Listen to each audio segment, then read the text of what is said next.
It's Tuesday the 1st of December and the e-Spurs team are back to get your December underway with an hour's worth of Spurs chat, transfer rumours, and we'll even find the time to ask, Spurs for the title? Really? This is your e-Spurs podcast. Come on, you Spurs! Come on, you Spurs! Come on, you Spurs! Come on, you Spurs! Tottenham, no one can stop them. We're gonna do it like we did. Welcome to the podcast, guys. Don't forget, as always, we want you to get involved out there in the show. So if you like what you hear tonight, there's loads of ways to get in touch and stay in touch with all things e-Spurs wherever you are across the planet. You can, of course, follow us on Twitter at @e_Spurs, on Facebook /e-Spurs page, and new for this season, you can now follow us on Google Plus and YouTube. All the shows go up on there. Just hit the website espurs.blogspot.co.uk and all the links are there ready for you to click through to them. Tonight we'll be reviewing the London derby and discussing why it's no longer 3-point lane for Chelsea, previewing the away day this weekend against West Brom, and I'll be asking my panel of esteemed guests, if you had the choice based on what you've seen so far, would you rather Ledley King and Dawson or Vertonghen and Alderweireld? Without further ado, let's introduce the panel of Spurs fanatics and just all-round great guys who will be giving you their thoughts tonight on all things Tottenham Hotspur. They are Jason, John and Ricky. How you doing, lads? Very well, thanks, mate. And you? Yeah, not too bad, fellas. Good game at the weekend, and we'll be coming on to that shortly. Obviously, for those of you just tuned in for the first time tonight, welcome to the show. Jason is joining us from Thailand. John and Ricky are in good old Blighty with us tonight. Nice and warm. Nice and warm. And Jason, we should say, it's about 4 o'clock over there at the moment, mate, isn't it? Yep, 4 now, so... Dedication. 4 and still 28 degrees. Just to rub it in slightly, 28 degrees and we're sitting here with a blanket around me. There we go. Listen, guys, we're going to move on to the Chelsea game. Let's get the show on the road. Chelsea game at the weekend. Now, let's go, first of all, I'll tell you what, I want to go to John. If I'd have come to you before the game and said to you, here's a point, would you have been happy with that? I would have done, bearing in mind the midweek trip that we had to make and the fact that, you know, they are the champions still. Not for long, but they are the champions still. So, yeah, I would have took a point, mate, without a doubt. Yeah, and as the game went on, it was something that I think most Spurs fans could see was a decent point, wasn't it? I think the second half sort of petered out, didn't it, as it went on. First half was pretty good watching, but I think, you know, all round a point's not a bad result by any stretch of the imagination. Jason, in terms of the game, we went into the game with Dele Alli out straight away. That was a bit of a blow. How do you think Ryan Mason did coming into the game? I thought he did okay. He rotated a bit in positionally, didn't he, in that first half with Dembele. And in a strange way, I thought when Mason went off, that took a little bit of our attacking threat off, because that then meant Dembele had to drop further back and play in the two defensive type midfield roles. So I think that had an impact on it. And Mason was looking to try and burst into the box and get beyond Kane a couple of times. So, you know, whilst I wouldn't say he had necessarily had a great game, he did have an effect on the overall team performance. Yeah, he did. He always works hard, doesn't he? That's something you can sort of take for granted when you have Ryan Mason in there. And he certainly put a shift in. Yeah, and he certainly had a better game than Fabregas did, that's for sure. He did. He's another one in Eric Dyer's pocket, wasn't he? Fabregas. And that pocket must be getting very, very full, I would think. But it's great to see. Sorry to butt in, boys. That free kick that Fabregas took, he done a pirouette around the ball and then knocked it out. That was fantastic superb. Stuff. Fantastic stuff. I really can't work out why Barcelona let him go. No, I thought he had Cazorla's dizzy spell when he was taking that free kick. That's for sure. I mean, you know, it's great to see, isn't it, when you're looking at games like that. I mean, Ricky, after the game, Pochettino, maybe tongue-in-cheek, suggested that it felt as if we were playing against a small club in Chelsea. I'm sure there was some mind games and, as I say, a bit of tongue-in-cheek in what he said there. Obviously, Chelsea, we know they're not at their best at the moment, but did that in some respects make it a harder game for Spurs, knowing that they've come into the game wanting that result a little bit more? I just think with the way it is at the moment in terms of the league, I think it just says it all that the champions of the Premier League are coming to Spurs and are playing for a point. It's just self-evident to how Spurs at White Hart Lane have made it a fortress at the moment to where we are. I think it was a good performance, and I think, like the boys echoed, that the journey midweek to Karabag just took it out of us in terms of the energy levels. And I think in hindsight, you look at it and feel a point isn't a bad result and keeps us ticking along nicely. Certainly does. Keeps us up there in the upper echelons of the league, doesn't it? John, Ricky just mentioned there the fact that we played on the Thursday night. How much of an effect did you think that had on the side? Well, if you bear in mind the amount of time that Chelsea had to prepare for the game compared to us, the fact that it was brought forward for TV, which I understand is a modern world of football, but to have a midday kick-off on a Sunday when we played halfway around the world on a Thursday night was bang out of order, in my opinion. But then, like Poch said, I don't know whether it's before or after, we had a week or so, or 2 weeks before, we played Villa on a Monday night when we really didn't need to. Obviously, Villa are not in Europe. We could have played on the Sunday or the Saturday. And then we went, and then we played Anderlecht at home, and then we had finished the week with Arsenal on the Sunday. So I just think it adds more gloss to the fact that we've remained unbeaten. The fact that we're not getting the special treatment that other clubs seem to get in terms of when the fixtures are played. It does seem like that, doesn't it? And when you look at other teams, I mean, I'm sure Mourinho would have said something if the boot had been on the other foot, and yeah, without a doubt, mate, without a doubt. It does seem as if we were a little bit hard done by in that, especially when it was moved for TV reasons. It doesn't seem right at all. I mean, we've gone now, Jason, into this game 12 unbeaten. We're now 13 unbeaten, broken that record from 1985.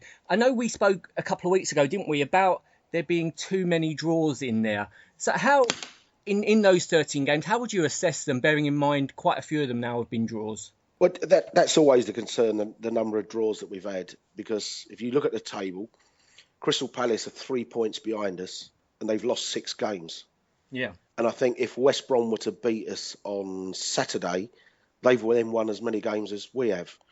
So, we perhaps in that 13 game run, I think, a Chelsea, a normal Chelsea side or an Arsenal side or a Man City side, if you say to them, you'll go the next 13 games unbeaten, I think they'd look to say win 9 and draw 4. And they'd pick up over 30 points. And my one, downside of the start of the season is I think, to have gone unbeaten and still actually only have 25 points and be 5th is probably below par, considering you've been on a run of 13 games unbeaten. Yeah, it does seem that way, doesn't it? I know there are quite a few people out there getting carried, and we sort of jokingly at the top of the show mentioned the title there.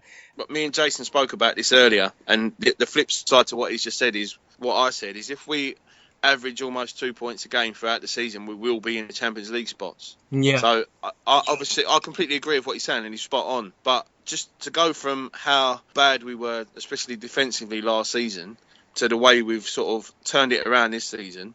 Like the other thing we spoke about earlier, me and Jason, was the fact that in the games, in the corresponding fixtures against the bigger clubs, as you would say, which was Arsenal, Man United, Man City, Chelsea, Everton, Liverpool.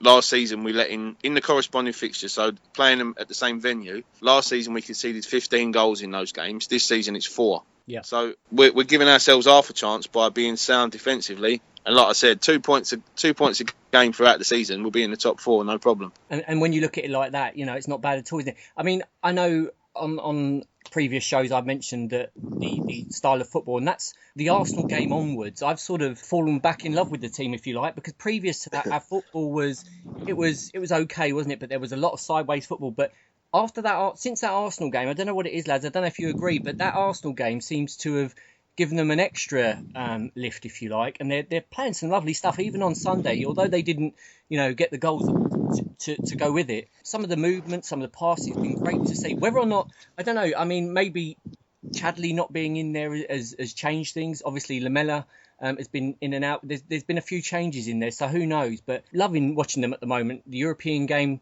the other night as well, I think the football's been a lot better. Ricky, would you agree with that? I do agree, Andy. I just think now the players totally understand the way in which they're being asked to play by Pochettino. And again, I've said it on the previous show, what we've done. I just think now a lot of fans expected when Pochettino walked through the door at Spurs is to immediately have the football that he was playing at Southampton. And he just simply never had the players to do that. And now we've got players that understand the philosophy and understand how he wants to play. And that's why you are now seeing fluid attacking football at Spurs. And I just think the commitment and the endeavour to also defending, I've not seen anything like this at Spurs for years. Just, everybody is together fighting to win the ball back. And it's things that Barcelona do on a weekly basis, and Spurs are also doing them. I'm not comparing us to Barcelona, but what I'm saying is in terms of the work rate, if you work as hard as we are working, then you are to get the results. And that's proven in terms of where we are in the league and the run we're on. and long may it continue. Yeah, absolutely. I don't know about you lads, but someone who impressed me on Sunday as well was Kyle Walker. I think Kieran Trippier, although he's not been in the team much, he's definitely had the same effect on Walker that Davies did on Rose last season. That's what we all hope for, I think. So that $3.5 million we spent on Trippier is looking good business in terms of, how Walker's playing, not necessarily how Trippier's playing. But yeah, I'd agree with that. If I can just say, lads, on that point with Walker, I think what's happened is the same as where Rose had that breakthrough last year. It maybe has taken someone like Davis to have pushed Rose, and then we've seen this year the signing of Trippier, although he's not been in the team, it may have taken that to push Walker into the form he's in now. And yes, occasionally he will make a ricket or whatever, but generally I don't think he can be faulted this season. He's been superb, and I think as a back four, Spurs have got one of the most solid back fours we've had in years, and it's just about trying to keep everyone fit, because as a back four, to only concede 11 goals in just 14 games, that's a record to be proud of, and that's why we are where we are, and we have the second best defensive record in the league. And our goal difference, I don't think anyone can think of a Spurs side that had a plus 13 goal difference in December now. It's just crazy. No, I'm going to be careful. I think as well the workload on Walker and Rose, the way that Poch plays without necessarily natural width, those two have to be our real box-to-box players all the time. And so there's a lot more chance for one of those to get caught out of position than there is perhaps for any of the other players on the pitch as well. And so, I think Walker's had an excellent year. Well, I think that's part of modern football, isn't it? I reckon if you put our players in a 400-metre race, Rose and Walker would probably finish 1 and 2. I think they're the two. They're just athletes, aren't they? I mean, as Ricky just said, Walker's still prone to the odd brain fart, as I like to say. He got the own goal, which weren't necessarily his fault, to be fair, against Man U in the first game, and then the dodgy back pass, which led to West Ham getting a goal back. But other than that, been superb. I think to a man, I really don't want to get carried away, but I just love watching. I really love watching Tottenham at the moment. And if you look at the squad and the team and what that Poch inherited, he's an absolute magician. He really is. Like in terms of everything, from the wage bill, that must have shrunk quite considerably. And the fact that he's got players there that just want to play for Tottenham Hotspur, it's beautiful to watch. Yeah, he is just Levy's perfect man, Pochettino. Sorry, lads, but I just think generally we have to bear that in mind. In terms of what Levy was looking for when he was looking to appoint a head coach, Pochettino just ticks all those boxes when you look at it. He's playing attacking football, hasn't had to spend much relatively on the squad. And I think with Mitchell now, he's got a guy there that understands the players that Pochettino wants. And I think that's why you're now seeing the results on the pitch, because the manager's being trusted along with having his right-hand man there. And I think it's been picked up now on several sectors in the club that what we're doing is working, and just long may it continue, and hopefully he'll continue to be backed by the board. I think it's just a shame that it's taken 14 years into Levy's reign for him to get that through his skull, that he can't be the manager as well as the chairman. He's just got to get a man that he trusts, and it's taken a while, but I think we've found that man now, and I really hope that Pochettino is at Tottenham for a long, long, long time. Jason, I mean, John's just mentioned our esteemed chairman there. Do you think, based on what we know about Levy, that number one, that he'll back Pochettino, and number two, if you'd offered Levy that Spurs would be at this stage that they are under Pochettino, and they'd be fifth in the league with the results that we've had, would that be progress for Daniel Levy, do you think, at this stage? Yeah, I think without a doubt it's progress, because, job number one almost for Pochettino was to clear out so much deadwood that wasn't performing and that had no place in his plan. So, the Adebayors are gone, the Capus have gone, Paulinho's gone. He first of all did that without us really going backwards in terms of our league position. And I think you can see that we're definitely going in the right direction, having not actually spent a lot of money at all. So I think the boys are right. Pochettino must be Daniel Levy's dream, and 14 years on, it's finally coming through for him. But he now has to back him. He has to back him, I think, in January, when I think whoever Pochettino wants to buy in January, I think he's earned the right, and he deserves the chance to say, okay, if that's the player I want, I'm going to go and be able to go and get him. And I just hope Levy genuinely backs him in that respect. Yeah, I do. I just really think that with the club that we've got, there's so much potential. And if we add to that a chairman who backs their manager and believes in their manager and trusts their manager on players, then the potential is unlimited, isn't it? You know, we've seen over the last 14 years the chopping and changing, not trusting managers from right back from George Graham, you know, Glenn Hoddle onwards. You know, it's been constant, isn't it? And now we've got a manager there who looks like he can mould players. He can turn a sow's ear into a silk purse, if you like. He's also got fantastic youth players there, like Dele Alli. You know, I mean, Steven Gerrard was on television the other night, wasn't he, saying that he's better, at his age than Steven Gerrard was. And when you get a compliment like that, you've got to really stand up and take notice. The performance. If you'd said to Daniel Levy and Pochettino that after 4 or 5 months of the season, Dele Alli would be playing for England, I'm sure they would have laughed at us. You know, so there's so much potential there. We just need a chairman, and hopefully Levy will become that chairman who'll start backing his manager, because I tell you, we're fifth at the moment. If you get that backing from your chairman, then it is unlimited. I mean, we mentioned at the top of the show, lads, as I say jokingly, it was tongue-in-cheek, I promise, Spurs for the title. Who should I throw this one to? John, is that at all realistic, do you think, for this season, or is that crazy talk? Oh dear, I need to work out whether to answer this with my head or my heart now. I reckon you're a crackpot, mate. Sorry. Yeah, I know, I agree, 100%. Yeah. I can confirm. To be fair, 14 games into the season, 4 points from the top. Yeah.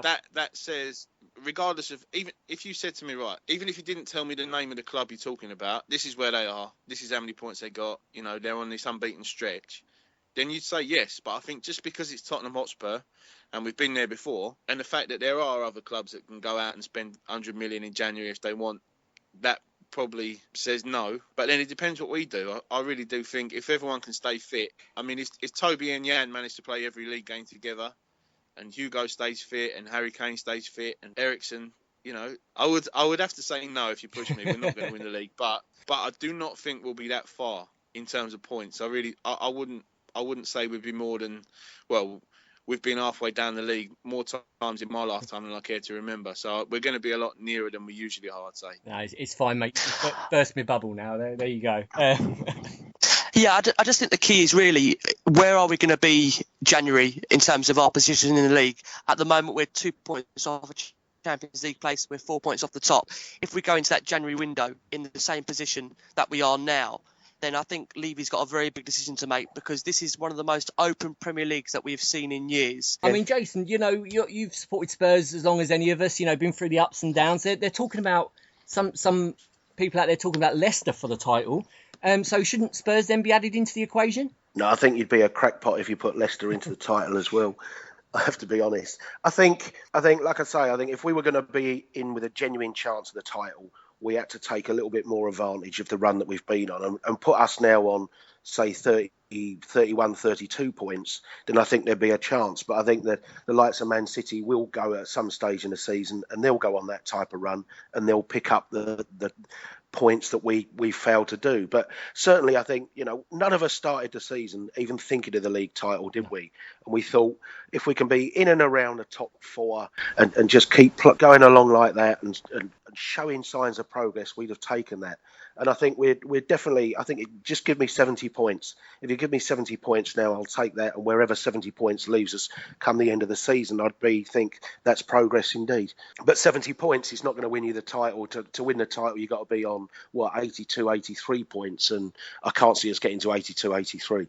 Well, this is it. It's going to take a huge, if that was to happen, it's going to take a huge surge in getting the right results and turning those draws into wins, isn't it? You can't have as many draws as we've had. Having said that, as you say, if someone had offered us fifth before the season, I've got to be honest, hold my hands up. I predicted eighth before the season, but I mean, they've already surpassed those expectations. So, full credit. As I say, I've said before, I criticised Poch before, so I've got to hold my hands up and say he's done the job this season. He certainly has. I think on the flip side, there's no harm in aiming for the title, because if you aim for the title, what you're aiming to do is win every single game. Yeah. And you want to get away from the habit of, say, going to a place like West Brom and saying, this could be a tough game, a point there wouldn't be a bad thing. I think we still have that type of mentality sometimes, which is why I think we challenge for the top four. Whereas if you're challenging for the title, you go to West Brom and you say, we got to win here. And then you go to the next game, Southampton or whatever, and we've got to win there. I think that's the difference. So there's no harm in aiming for it. But the reality is, I think we will fall short. Yeah, absolutely. But, as a great man once said, it's better to fail aiming high than succeed aiming low, isn't it? So You bugger. I was just about to say that. I'm sorry to take away your thunder there, John. But no, I mean, it's great to be talking about Spurs in this way. Ricky, just regarding, I mean, we don't normally talk about opponents, but Chelsea, they was mentioned on Sunday that if we'd beaten Chelsea, then, that completely rules out any chance of them overtaking us this season. By drawing, have we still left them, do you think, in with a squeak of gaining ground on us this season, do you think? I think the way you look at it now is the gap is 10 points. Having said that, our superior goal difference would make it 11 points. So you're asking really Spurs that at the moment we're a third through the season, only lost once. We would have to lose 4 games. Chelsea would have to win 4. And on the basis of the two clubs' current form, I don't want to put the knockers on it, but I can't foresee that happening at the moment. However, the season is long. Chelsea were champions last season, so you would expect at some point for them to come back strong. I do think that the result at the weekend for them is they may have possibly turned a corner. However, it's all about really what we do. And I think we just need to focus on ourselves, because I think over the years we've been so concerned when we've been going for the top 4 about what Arsenal are doing, what other clubs are doing. If we just continue to focus on ourselves, take the league game by game, which is what we're doing at the moment, then it's all on us. Do you know what I mean? We're the ones that have got the gap. All we need to do is focus on ourselves and the games coming up. And I think what we'll speak about is in terms of the fixtures coming up, they are winnable on paper. So that's what we need to focus on. Certainly looks good, doesn't it? As you say, I don't want to tempt fate too much, but when you look at those next fixtures that we've got coming up, they're not ones you'd necessarily go into with any trepidation or fear, are they? Having said that, we're Spurs fans, so we should know better than to predict anything like that by now. But based on our form, certainly ones where you would see us picking up maybe a few wins in there. They look pretty good. We've got Monaco at home, haven't we, in the Europa League. We're already qualified for that, so you'd expect a slightly weakened team. We need the win to top the group, but you'd expect some changes in there. So it's going to give him that little bit of room to change it about and rest a few players, isn't it, after that long trip last week.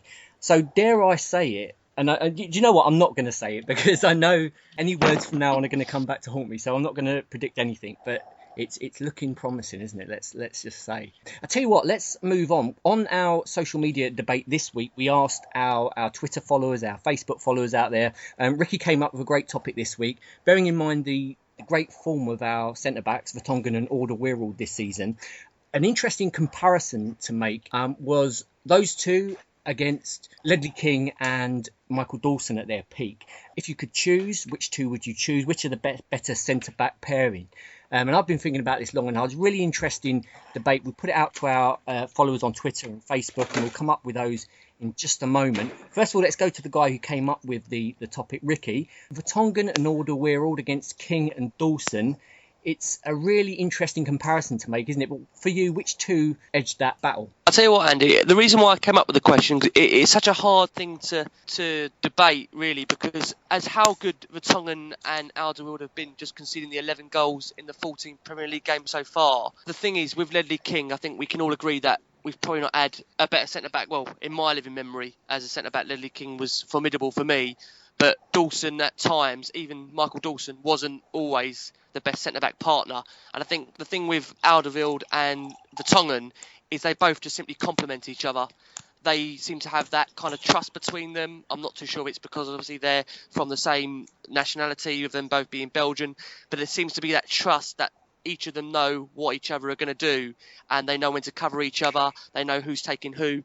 For me personally, seeing as it is now, this is the best centre-back partnership I've witnessed being a Spurs fan, and that's me going on record to say that Ledley King, for me, is still the best centre-back I've ever seen at Spurs. But as a duo, for me personally, I have to say so far, I know we're only a third of the season in, but Vertonghen and Alderweireld, they just look formidable together as a partnership. Certainly do. They don't look like conceding at all, do they, in games at the moment? They've got that, Jason, they've almost got that sixth sense, haven't they? They almost tune into what each other are doing in the side. Yeah, I think you can see that they've played a lot of football together, obviously Ajax and Belgium as well. And the fact that one's naturally left-footed and one's naturally right-footed, things like that come into it. But I think as well, you can't forget the contribution that Eric Daws played in front of the two of them. And, when Rose and Rose and Walker are bombing on. He drops into the hole and makes sure we don't get caught on the break, and that's also helped the defensive solidity. I think as a partnership, you're right.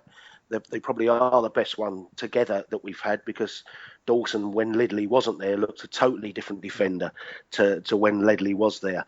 But, as I say, I think Eric Dyer's made a huge difference as well. And his contribution certainly is very valuable to us. Jace, you mentioned there that it was slightly unfair because when Dawson wasn't there, when King wasn't there, Dawson looked a bit ropey.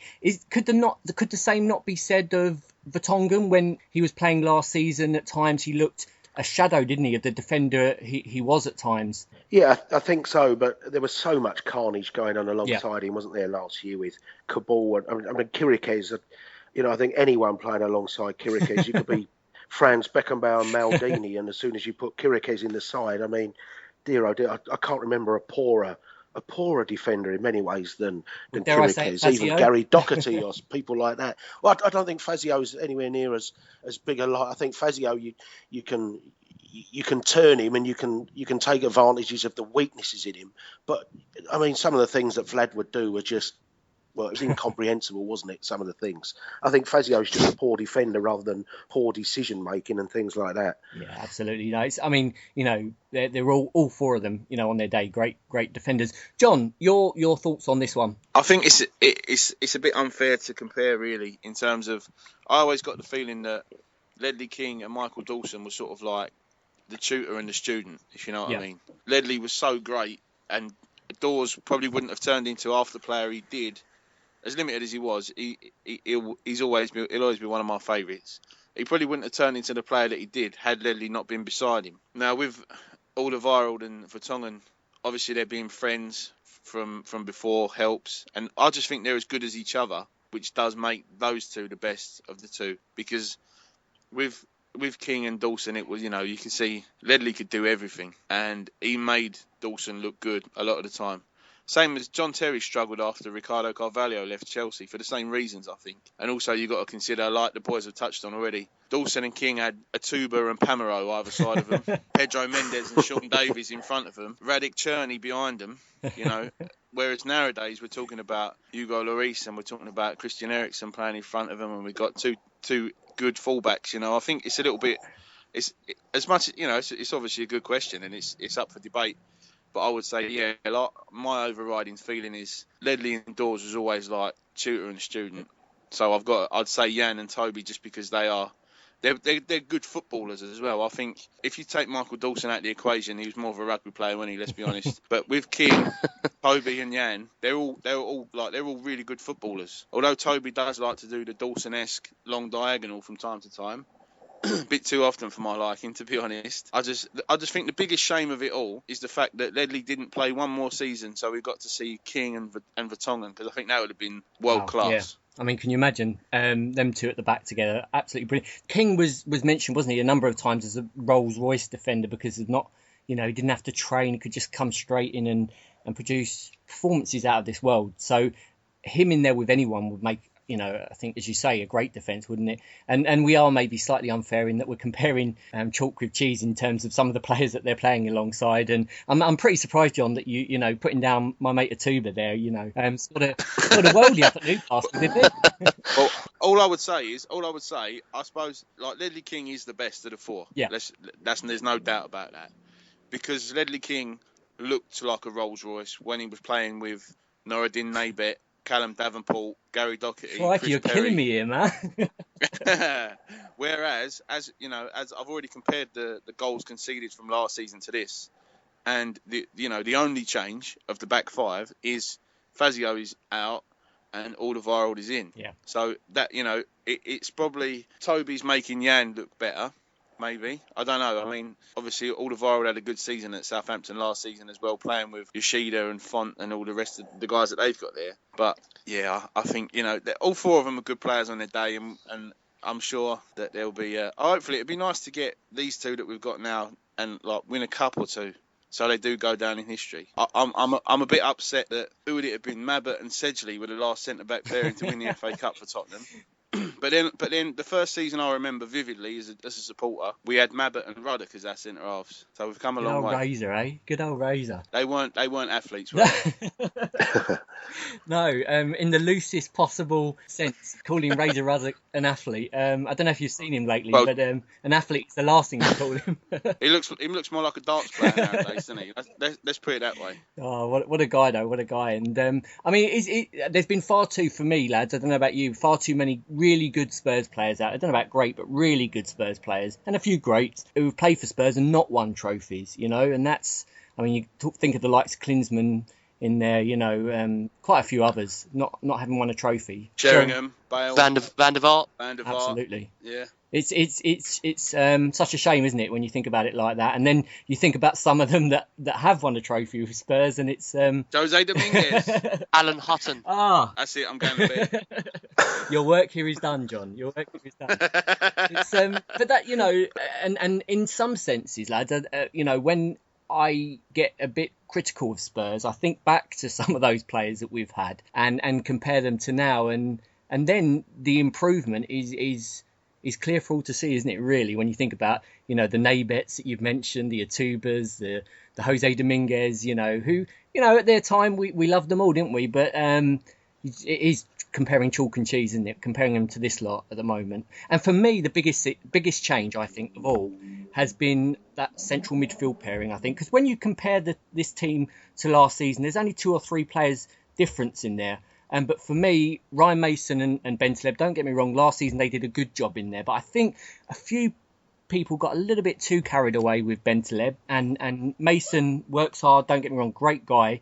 But there was people out there, you know, sort of suggesting that they were maybe a little bit better than they were. And when we put players in there that were actually very, very high-class players, I think, like Dele Alli and Eric Dyer, I think then you can see the difference between what is actually a quality midfield and what is, you know, still a midfield that we're learning as they were at the time, you know. And don't get me wrong, I hope Bentaleb goes on to become a great player. I'm sure he probably will. But yeah, but then you could say by the summer or by this time next year, we could be talking about a different. Absolutely, yeah.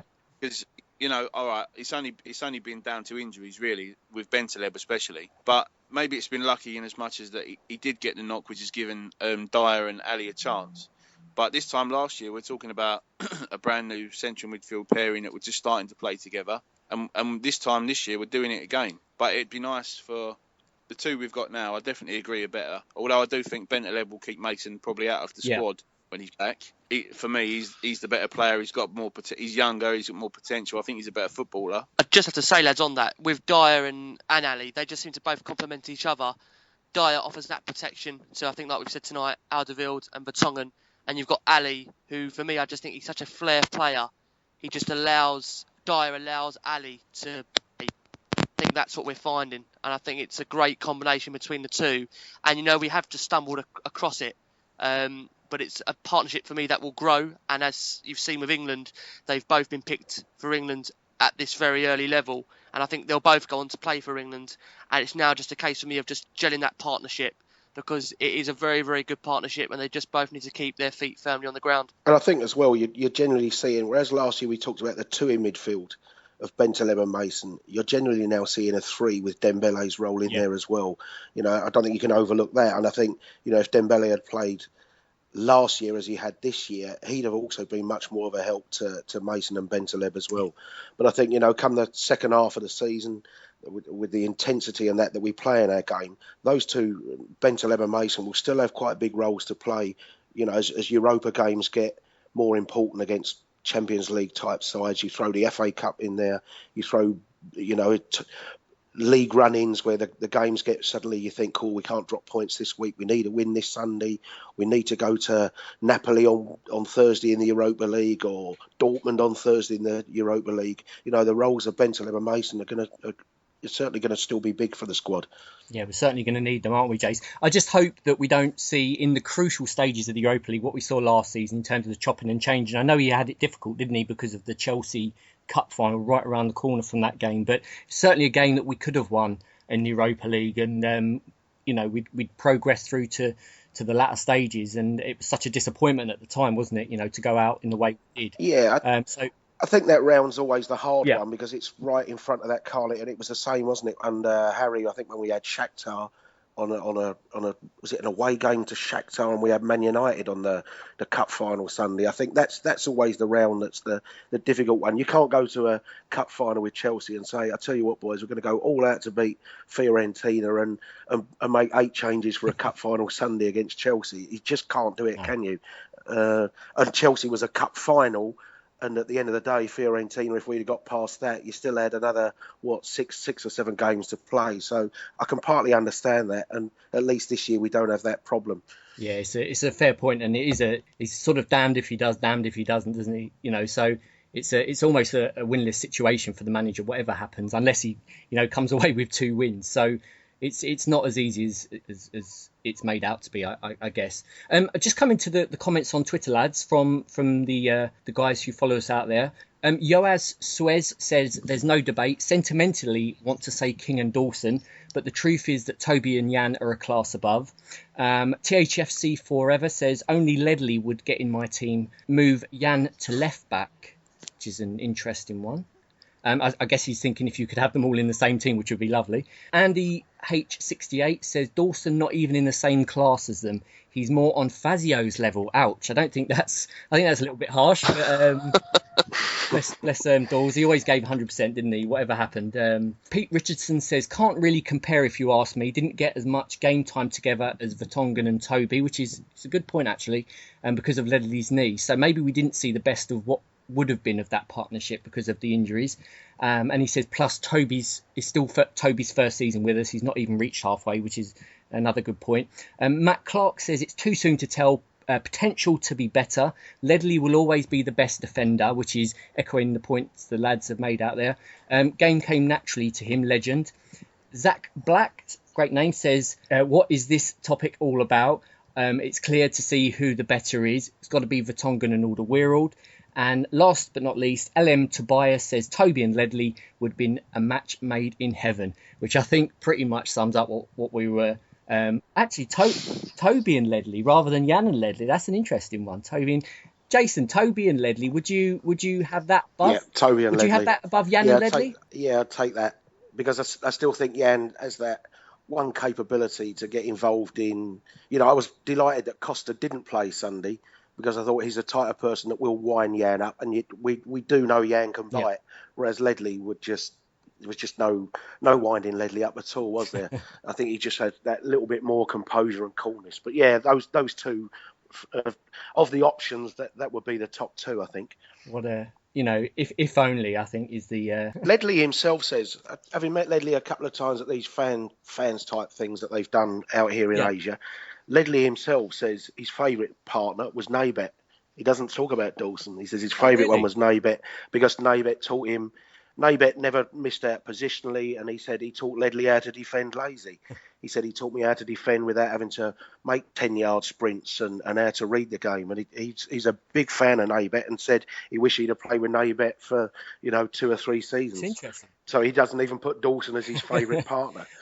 And of course, had we had Woodgate and Ledley as well, that might have made a big difference as well. But thank God we had them for one cup final. Well, Woodgate's nose, at least, that was the. I mean, that's another one we haven't even mentioned there. Woodgate. I mean, we didn't see him at his best, did we? He came over from Real Madrid and had the injury problems, but another great defender we had there. And another point that I guess we're sort of making through this point is that the injuries that we had at these times sort of prevented us from seeing the best of these players, whereas now at the moment, whether or not it's luck or the training, something's going right in terms of the fitness regime and the treatment at Spurs, because I'm going to touch as much wood as I can here at the moment, but treatment wise and fitness wise, Ricky, the injury record's pretty good under Pochettino. I have to agree, and to be fair, I don't like comparing to other clubs, especially this lot, but you look at over the road to us, and their injury list is really, really high. So I think the reason behind why we're seeing such a fit squad at Spurs is that it's well renowned that Pochettino's training methods pre-season, he does work the players so hard physically and mentally that, by the time pre-season comes around, either the ones that survive it, are ready for it or they're not. And I think that's what we're seeing now. We're going into December. And I think the issue we've had is not injuries, it's been suspensions. So I think that pretty much says it all. As a squad, we look very, very good.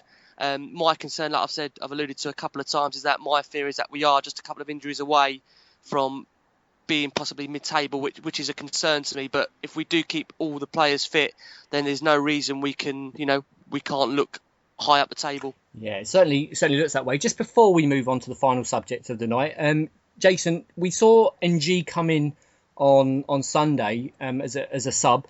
At the moment, bearing in mind, I guess it's slightly unfair, to compare him in this way. But at the moment, has he done enough to show you that he's capable of replacing Kane when he's injured? No, not at all. But, it's so early because we haven't seen him for any length of time. But there's times when he has got on the pitch and his first touch has looked... He had that sublime touch, didn't he, in the Man City game when he set up Lamella's goal. Yep. But then there's other times when his touch and even his concentration level looks... let's say erratic at best. I mean, there's a couple of times when I thought, God, he looks like one of these competition type winners that suddenly get in a game. And then, but I think the boy is incredibly young. I think when he comes on, his facial expression almost looks as though he doesn't quite understand what he's supposed to do. And I think with him, I think it'll be next year before you genuinely see him as a first team squad player. And the fact that he hasn't played much football, I think Pochettino knows himself deep down that it's probably come a little bit too early for him. Yeah, absolutely. Let's hope we see the best of him to come next season. Listen, we're going to move on to the last subject of the night, lads, because time, as always, is running away with us. On Saturday, we face West Brom away. Always a tricky game. Now, they're 13th in the league at the moment, so that would suggest they're not having a particularly good season. Having said that, they've just, of course, come off the back of a couple of good results against London sides, beat Arsenal 2-1, and the West Ham result of the weekend drew 1-1 there. I looked at their top scorers, and there's nothing really in there to worry about. I think their top scorer is Berahino with 3. So, they're certainly not going to worry any defences at the moment. But their own defence, is certainly solid under Tony Pulis. And a stat that I sort of pulled out from the internet before coming on air tonight was that under Tony Pulis, since he's been in charge there, West Brom have kept more clean sheets than any other side in the Premier League. So, he's certainly doing something right in terms of tightening them up. They're having an average season, which is 13th. I guess you'd say that's where you'd expect West Brom to be this stage of the season. John, West Brom on Saturday, is it a game we should now go into expecting 3 points? I don't know about expecting. I'd be hoping for it. I mean, we had one of our best away performances of the last season at the Hawthorns last year. We were comfortable 3-0 winners, and I think we've got a pretty good record there, to be fair. So I'm not too worried. I mean, it's one of them sort of fixtures where if you are looking to finish in the upper part of the league, you really should be looking to win. I believe we will win, and I'm not too worried, mate. I think we'll go there. If we put on the same kind of showing that we did last season, I think we'll be more than all right on Saturday. I think so. And when you look at their scoring record now, defence, Jason, surely all the signs point towards a decent result up there. Yeah, we've had some good results there in recent years, and I think it's a game that we have to win. With the number of draws we've had, as I say, we got to turn draws into wins. And if we are going to be a top side, you have to go to West Brom and go and pick up 3 points. And that's the attitude you've got to go there with. Berahino might be the loose cannon in the thing, that he's not having a particularly great time up at West Brom. He must be fed up that he didn't get his summer move, and whether Pulis has his little trick card up his sleeve and says, well, go on then, boy, you go and show Tottenham why they should come and buy you and show me what you're worth. And, that type of thing can sometimes be written in the stars against you, like the curse of the old boy, can't it? But other than that, if we defend set pieces properly, because I think that's where West Brom's biggest threat, or Tony Pulis' type of football comes from. The biggest threat is always at set pieces. If you defend those properly, then I think we should be able to win the game without a doubt. Yeah, absolutely. And they're going to be rough, aren't they? You can guarantee that. Tony Pulis likes his sides to put a foot in, so you can guarantee we're going to have to take the rough with the smooth. Ricky, of course, we've got Dele Alli back in that midfield on Saturday. Could that be the decisive factors, do you think? I do think so. I do believe that we missed him against Chelsea. Just the flair he brings to the game. As much as Mason did put a shift in terms of work rate, you have to say Mason and Ali are just two completely different players. Ali offers that flair going forward, offers that creativity, whereas Mason, for me, is more of a worker, puts in a shift, intercepts, looks to play a ball forward. But for me, Ali, it's two different players. And, with Mason being out, it just makes complete sense for Ali to come back into the side. And providing that mentality-wise, we're on point Saturday, because that's the most important thing. We saw Arsenal go up there a couple of weeks ago, turn up thinking they were just going to win the game and got turned over. So it's very, very important that, our mentality is right for the game. And if we do that and play and put the commitment in that we did against West Ham, against Arsenal, and at the weekend as well, we should win the game. Certainly should. And, dare I say, it would, of course, Jason's already alluded to the fact that Berahino is likely to feature in the game. And dare I say the word Spursy in there in relation to Berahino. I don't want to tempt any fate by suggesting anything, but let's just hope that we can go out there and start turning these draws into wins, because if we can, you never know. Just want to go across the board, lads. A quick yes or no before we leave tonight. We're fifth at the moment. Bearing in mind the thoughts we gave at the start of the season, would you now be disappointed if we didn't get top four? Let's go to Jason first. Oh, would I be disappointed? I'd be disappointed if we didn't get to 70 points. That's my mark. 70 points. Give me 70, and if that's good enough for fourth, it is, and if it's good enough for fifth, it is. See what? I'll bite your hand off now for 70 points. 70 points. Give me 70 points. And like I say, where that puts us.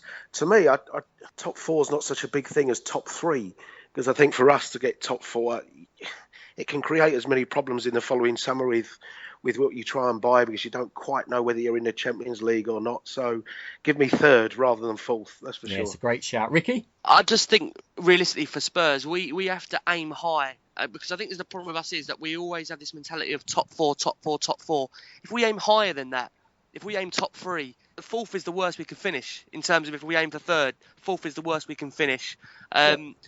For me personally, it's about a mentality of the players. I think Pochettino, there was an issue, a thing in the week with Dembele saying that the players know how close they are to the top. And although they're not talking about it, it's in the back of their minds. And I think that's good to know that the players know where we are in the league, and they're not being thrown off track to think we should just be, looking at fourth or fifth. We're looking from the top, and why not? If I'm being honest now with the way the season is, I wouldn't say disappointed. I'd be frustrated if we weren't to take this opportunity, because it's the most open league in years. No one is running away with it. But I do come back to the point again. January, the transfer window for me, if we can be in the position we are now, come January, be 2 points off the Champions League places, 4 points off the top, then there's a real chance. And it just really does come down to if Daniel Levy, the man at the top, is going to invest.